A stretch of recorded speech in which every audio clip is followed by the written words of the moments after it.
On this edition of Christopher's Kitchen, there's nothing like homemade soup. This is soup with a kick or a twist. It is tomato and bread soup, Tuscan tomato and bread soup. This is a soup that I learned. It's a classic Italian soup, Tuscan soup.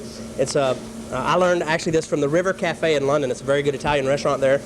Before I went off to work on some of the yachts, the boss sent me here to this restaurant. It was a favorite restaurant to see something. So this is the first time I saw it, but it's basically fresh tomatoes that are cooked down with a little garlic, olive oil, and salt. And then we stir in some bread, some Tuscan bread in that, and finish it, of course, with great olive oil and good Parmesan cheese. And it's a very simple, very classic Italian dish. So let's just start that with a few tomatoes. Now, this time of the year, the tomatoes are not great. So whenever you can't get great fresh tomatoes, you can substitute, and sometimes these are better because they're picked, vine ripened. I mean, they're picked at the moment of ripeness. These are Italian Roma tomatoes. They're imported. So you can buy a can of these and they'll be very, very good. We use Roma tomatoes because they're denser, they have less water, and they're a very hardy tomato and they stand up to a long cooking process. Now I've just drained the liquid off of those and diced those up just like these. A good loaf of Tuscan bread. If you don't have it, you can always come by here and sell you one. Blue Baker, there's a couple places in town that you can get some good Tuscan bread, even the grocery store. Just find a good hearty Italian bread.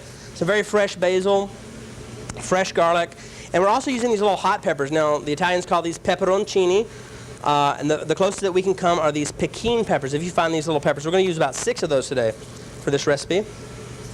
And some good Parmesan cheese. Also, we're going to be using fresh garlic in this recipe. Now, if you've ever seen Goodfellas, the old Italian man in the prison was cutting the garlic with a razor. That's how thin you want it. So that is true here too. Just as thin as you can get it.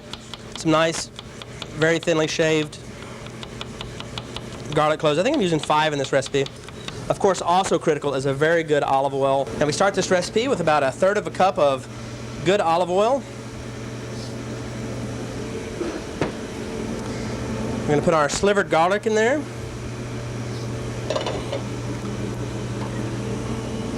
And we're going to break up a few of these Pekin peppers, about 6 of those. Okay, we're going to just get this garlic to sizzle a little bit and just very lightly cook. Make sure you're using like a medium heat to start with. You don't want to color that garlic, just get it started cooking. Now I'm going to go ahead and add the fresh tomatoes first. They have no water in them, so that makes it better. We're just going to sear those a little bit. You can hear that going. Just sear those in that olive oil. Okay, I'm going to go ahead and add our canned tomatoes in there. So we have a nice combination of fresh tomatoes and good richness. You can see the color difference in those canned tomatoes. Nice rich flavor there. And I'm going to go ahead and add the salt here also. The salt helps the tomatoes release their water.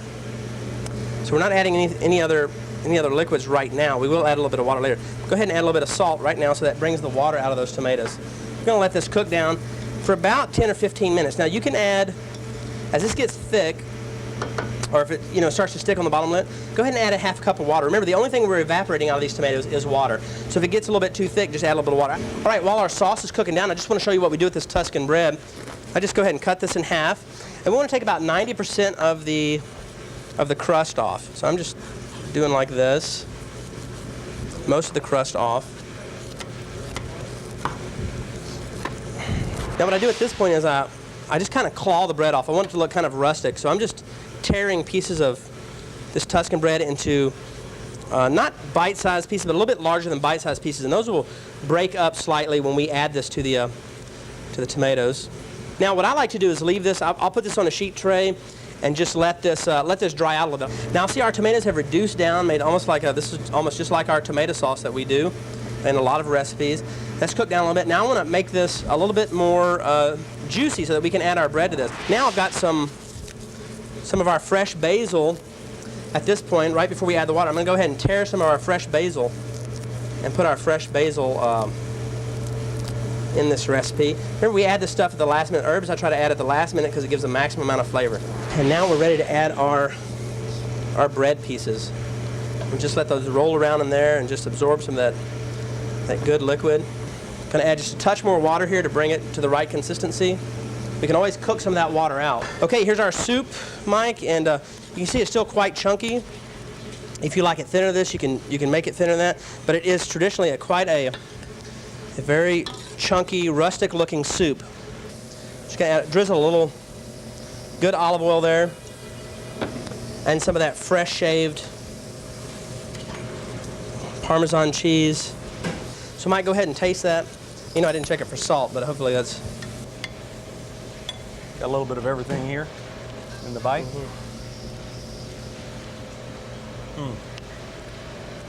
That's an unbelievable taste.